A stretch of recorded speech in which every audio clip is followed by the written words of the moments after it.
ოდესმე გიგრძნიათ, რომ ღმერთი მოგიწოდებთ, რომ ენდოთ მას, მიუხედავად იმისა, რომ ყველაფერი უაზრობად გეჩვენებოდათ. ნება მომეცით გითხრათ, რომ ეს ის მომენტია, როცა აცნობიერებთ, რომ ყველას გამოგვიცდია ეს. კიდურების გარეშე დაიბადეთ, თუ რაღაც ცუდი ხდება თქვენს ცხოვრებაში, ან თქვენი საყვარელი ადამიანის ცხოვრებაში, ან სამსახურში, ან თქვენს ბიზნესში, თქვენს გუნდში, მინდა გითხრათ, რომ არასწორია, როცა ვფიქრობთ, აი მივაღწევ მიზანს და მაშინ ვეღარაფერი გამტეხს. მინდა იცოდეთ, რომ ყველას გვაქვს ცხოვრებაში აღმასვლანი და დაღმასვლანი. აღმასვლისას უფრო მაღლა ავდივართ და აღმასვლისას უფრო დაბლა ვეშვებით. თუმცა ერთი რამ, რაც ყველგან და ყოველთვის გვჭირდება, რწმენაა. ჩემი ცხოვრების ერთ-ერთ ადრეულ ეტაპზე ღმერთს ვეუბნებოდი. ღმერთო, რწმენა მჭირდება. გთხოვ, მომეცი რწმენა, უშველე ჩემს ურწმუნოებას, რადგან ყველაფერი უაზრობად მეჩვენება. ვერაფერი გამიგია. ჩემი ცხოვრების ერთ-ერთი ასეთი ადრეული ეტაპი იყო ჩემს ბავშვობაში. როცა ღმერთს ვეკითხებოდი, თუ რატომ გავჩნდი ასეთი. ვფიქრობდი, ვერაფერი გამიგია, ეს ხომ მოსამართლობაა. ნუ თუ ღმერთმა დამივიწყა, ღმერთო მსჯი? მაინტერესებდა როგორ მეპოვა საკუთარ თავში საჭირო რწმენა, რომ ცხოვრება გამეგრძელებინა და გადავრჩენილიყავი, რადგან სრულიად გატეხილი ვიყავი შინაგანად. თავს მარტოსულად ვგრძნობდი და ღმერთს ვადანაშაულებდი ჩემს ტკივილში. საიდუმლო კი საიდუმლოდ რჩებოდა.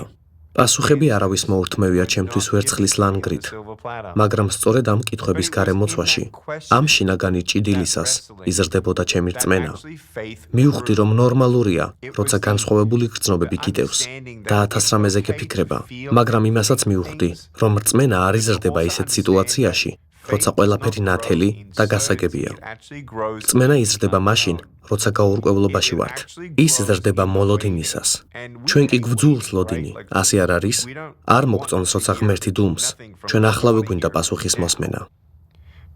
მაგრამ მნიშვნელოვანია გვესმოდეს, რომ ამ სიჩუმეშიც კი, სადაც არც ფეხის ხმა არ ისმის და არც გზა ჩანს მკაფიოდ, მინდა შეგახსენოთ ის, რასაც ბიბლია გვეუბნება. ჩვენ რწმენით უნდა ვიაროთ და არა ხედვით, ანუ ხილვით.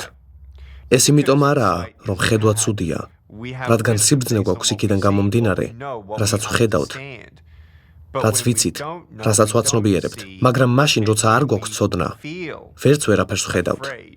როცა გვეშინია, სასოწარკვეთილებასა და შფოთვას ვგრძნობთ. ხედვამ შეიძლება მახეში მოგვამწყდიოს.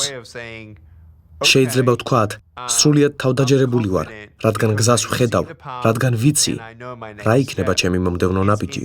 სწორედ ასეთ დროს უფრო ნაკლებად ვენდობით ღმერთს, ასე არ არის? კარგ დღეებში არ ლოცულობთ ისე დიდხანს და ისე მხურვალედ და ისე ძლიერ არ გვწყურია ღმერთი, როგორც მაშინ, როცა რაღაც ცუდი ხდება. შვენიერია, როცა კარგ დღეებში შეგვიძლია რწმენაში ვიზარდოთ, ვიყოთ კურთხეულნი და ვითვლიდეთ ჩვენს უამრავ კურთხევას. ღმერთს მადლობას ვწირავდეთ მისი ყოველი საჩუქრისათვის, ხოლო თუ კი ჭარბად გვექნება ყველაფერი, მნიშვნელოვანია, რომ არა მხოლოდ გავცემდეთ ჩვენი კურთხევებიდან, ისე როგორც ამას ეკლესიაში გვასწავლიან, არამედ უფრო მეტსაც უნდა ვაკეთებდეთ და სხვებს ვეხმარებოდეთ იმით, რითაც შეგვიძლია, ვამხნევებდეთ, ჩვენს დროს ვუთმობდეთ, მეგობრობას ვუწევდეთ. რის თქმა მსურს ამით. როცა გეგმას ხედავთ და იცით გეგმა, ღმერთს ისე არ ენდობით, როგორც გეგმას. შემდეგ კი ვენდობით საკუთარ თავს და ვფიქრობთ, რომ ამ ნაბიჯებს მარტივად გადავდგამთ. ხანდახან კი ვერ ვხედავთ გეგმას და ამიტომ საკუთარ გეგმას ვადგენთ და მასზე ვამყარებთ ნდობას. მაგრამ მე მომწონს გულის ისეთი მდგომარეობა, როცა ვიცით, რომ ჩვენი გეგმები არ არის საკმარისი, ჩვენი ძალა არ არის საკმარისი. ჩვენ არ ვიცით, რა უნდა გავაკეთოთ და ჩვენი საუკეთესო უნარებიც კი არაა საკმარისი. ეს კი იმისკენ გვიბიძგებს, რომ უფალი იესოს დავეყრდნოთ და სრულად მივენდოთ მას, როცა გვეშინია, ვშფოთავთ და სასოწარკვეთილებაში ვართ. არ ვიცი ახლა რისთვის ლოცულობთ და რამდენი ხანია, რაც ღმერთი დუმს თქვენს ცხოვრებაში. ალბათ 8 წლის ვიქნებოდი, ღმერთს რომ ვეკითხებოდი, სად ხარ? რატომ შემქმენი ასეთად? რატომ არ მომეცი ხელები და ფეხები? სად არის ჩემი სასწაული? ამ დროს მე სულ 8 წლის ვიყავი. 10 წლის ასაკში კი თავის მოკლა ვცადე. მაგრამ ამ დროს ღმერთმა როგორც იქნა მიპასუხა. დაახლოებით 7 თუ 8 წლის შემდეგ ეკლესიაში ვიჯექი ბიბლიას შევისწავლიდით. იმ დროს უკვე 15 წლის ვიყავი. იოანეს სახარების მე-9 თავს ვკითხულობდით, სადაც წერია იმ კაცის შესახებ, რომელიც ბრმა დაიბადა და არავინ იცოდა თუ რატომ დაიბადა ის ასეთად. ამ ისტორიის კითხვისას ვიგრძენი, რომ უფალმა გულში მითხრა: ნიკ, შენ გეგმას მთხოვ, მაგრამ მზად ხარ, რომ უბრალოდ მომყვე და მენდო და იცოდე, რომ მაქვს გეგმა შენთვის. იმ დროს 15 წლის ვიყავი და არ ვიცოდი ეს რას ნიშნავდა. იმას კი მივხვდი, რომ თუ მას ბრმა კაცისთვის ჰქონდა გეგმა, მაშ ჩემთვისაც ექნებოდა. არ ვიცოდი როგორ იქნებოდა ეს. საერთოდ ვერ ვხედავდი, მაგრამ უფალმა მომცა თვალები სახილველად.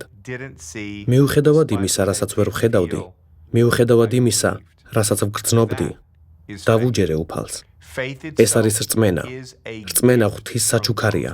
რწმენა არ არის თავის მოჩვენება, თითქოს ყველაფერი კარგად იქნება. ეს არ ნიშნავს თავის მოჩვენებას, თითქოს ვერაფერს გრძნობთ და არაფერს ფიქრობთ, როცა ირგვლივ სიბნელეა, მაგრამ სწორედ სიბნელესა და გაურკვევლობაში იზრდება ჩვენი სულიერი კუნთები. სწორედ ამ დროს ვიგებთ, როგორები უნდა ღმერთს რომ ვიყოთ, როგორებად შეგვქმნა მან. და როცა ჩვენი მორჩილების მეშვეობით აღმოვაჩენთ, რაოდენ ერთგულია უფალი, და ვინახავთ, რომ ის არასოდეს გვიძრუებს იმედს. მას არაფერი ავიწყდება. ის არასოდეს დაუშვებს ჩვენს ცხოვრებაში იმაზე მეტს, ვიდრე ამის ატანას შეუძლებთ. მას არასოდეს ავიწყდება თავისი დაპირებები, ის არასოდეს იცვლება, არასოდეს. მას უყვარხარ. მიუხედავად იმისა, როგორიც ვარ, მას მაინც ვუყვარვარ. მიუხედავად იმისა, რომ ხშირად მეშლება, ხშირად მაწუხებს ათასგვარი ეჭვი, მას მაინც ვუყვარვარ. შეახსენეთ საკუთარ თავს ღვთის დაპირებანი. რატომ? რადგან რწმენა საჩუქარია. თუ რწმენა არ გაქვთ, თუ გიჭირთ დაჯერება, სთხოვეთ ღმერთს, რომ მოგცეთ რწმენა და უშველოს თქვენს ურწმუნოებას. წმინდა წერილში დაწერილია, რომ რწმენა მოდის მოსმენისგან, ხოლო მოსმენა ღვთის სიტყვისგან. ეს პირველი ნაბიჯია. ეს რწმენაა. სრულყოფილი რწმენა არ გჭირდებათ. უბრალოდ მოწადინებული გული უნდა გქონდეთ და ღმერთი გააკეთებს დანარჩენს. იცით, ტერს არ უნდა რომ რწმენა გქონდეთ. ტერს არ უნდა რომ გწამდეთ, რომ ღმერთს მართლაც აქვს გეგმა და რომ მას შეუძლია თქვენი გამოყენება თავისი საქმისათვის. ჩემო მეგობარო, თუ ღმერთს შეუძლია გამოიყენოს თავის ხელებად და ფეხებად ადამიანი, რომელსაც არ აქვს ხელები და ფეხები, მაშ უდავოა, რომ ღმერთს შეუძლია გამოიყენოს ნებისმიერი მოწადინებული გულის მქონე ადამიანი. ამინ. როცა სასწაულს ვერ იღებთ, შეგიძლიათ თავად იყოთ სასწაული.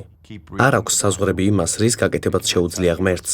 უბრალოდ გადაეცით უფალს თქვენი თვალები. კვლავ და კვლავ სთხოვეთ მას, მოგცეთ რწმენა, იკითხეთ ბიბლია. იცით რა არის შესანიშნავი? გამარჯვება მოდის მაშინ, როცა ბოლოს და ბოლოს შეიგრძნობთ ღვთის სიმშვიდეს და ამბობთ: ღმერთო, გენდობი, მე შენ მიყვარხარ, გემადლიერები. გამარჯვებაა, როცა უფალს ტკივილის დროსაც კი ადიდებთ. მაშინაც კი, როცა არეულობაა ჩვენს ცხოვრებაში.